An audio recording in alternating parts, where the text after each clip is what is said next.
created by someone whose name is Carlos Linnaeus, and he was a botany person, and then who started to do the same classification that he used to do for plants on human, and as a result we ended up with race as we know it now. And what is really interesting about race is that it is not only not natural, but not easily definable. So you may have someone that you cannot classify according to the classification of race. So we need to know a couple of things. One, race is a socially constructed category. In other words, it's an invented category, something that we created.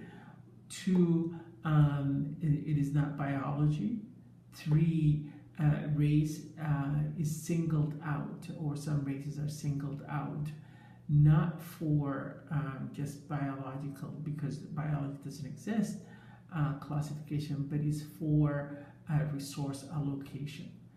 So those who are classified as higher ranking race, they tend to access more resources, and that's how it works. So race is not biology. Race is about power. Very, very significant to note this. Same thing with gender. The classification of gender is not biology. It is to access resources and access power. So this is a really, really interesting thing to think about. And people use visible criteria to allocate resources and use those as a way to classify people. We tend to confuse race and ethnicity, especially in North America. Ethnicity is basically cultural criteria, things like language, religion, food, clothes, nationality, and so on. So that is ethnicity. Or ethnic group, a group that belongs to the same language, same culture. They tend to dress the same, they tend to talk the same way, and so on and so forth. Those are known as ethnic group. And to classify a group as an ethnic group, you need about 5 criteria that you need to use. One is you need to use cultural traits, like the language they use, the clothes they put on, the holidays, and so on and so forth. Okay, so that's the first criteria. Second is a sense of community. You need a sense of community within the group for the group to become an ethnic group. You need to see if there is a sense of ethnocentrism, and we already define what ethnocentrism is, which is basically feeling that your group is better than other groups. And then there is ascribed membership. In other words, it's an inherited, you just born into it. And finally, territoriality, so people who are living in the same place.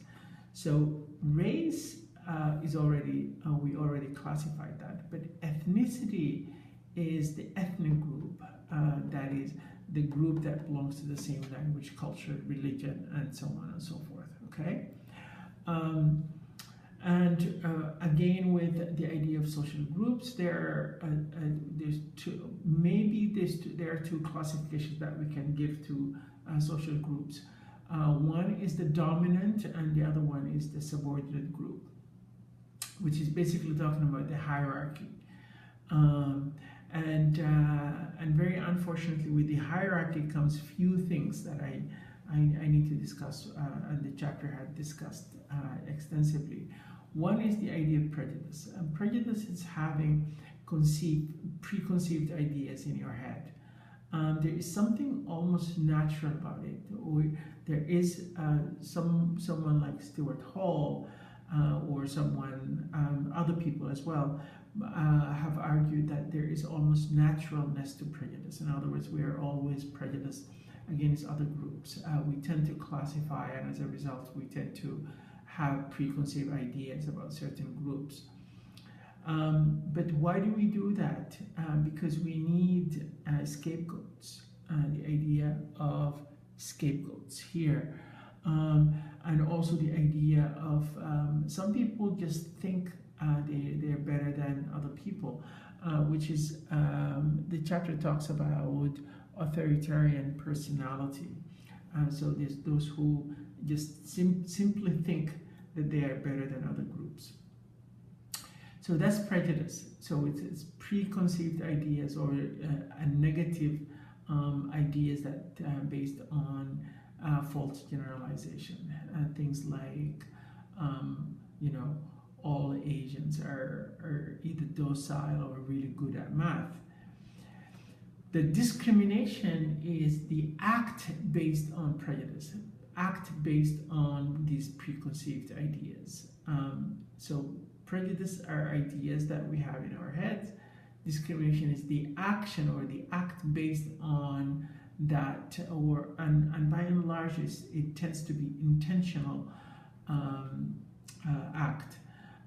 Again, similar to discrimination is racism, which is another form of discrimination based on race, okay? And similar to sexism based on sex and sexual difference. The idea of segregation, where just separate groups finding themselves in separate places. Things like the WASP and the African Americans in the US, they tend to live in separate places and so on and so forth. And the same thing that we have here in this place. So people just simply live in separate places. Okay. And to combat these prejudices and discriminations and racism, we need a couple of things. Absolutely, three things actually. One is we need ethnic pluralism, also known as multiculturalism. And here we need to be mindful of finding different groups within the same geography and the same space, but they live in peace. The idea of multiculturalism, which is invented in Canada, things like finding that many groups of people who practice, who speak different languages, practice different religions, and so on and so forth, but they all live in peace. So the idea of multiculturalism. We need to get rid of a forced assimilation. So we don't need everybody to just look the same, behave the same, talk the same. We need to celebrate difference as an asset, as a wealth, as something that needs celebration. And finally, we need something called critical race theory, which is if gender, if feminism is a struggle for women's rights, critical race theory is a struggle for equal opportunities for different races. And this is particularly in the US, North America, and Europe, but we also need it here as well. Okay, so this is chapter 7 and chapter 9. I hope you enjoyed them, and I shall see you next week. Cheers, bye for now.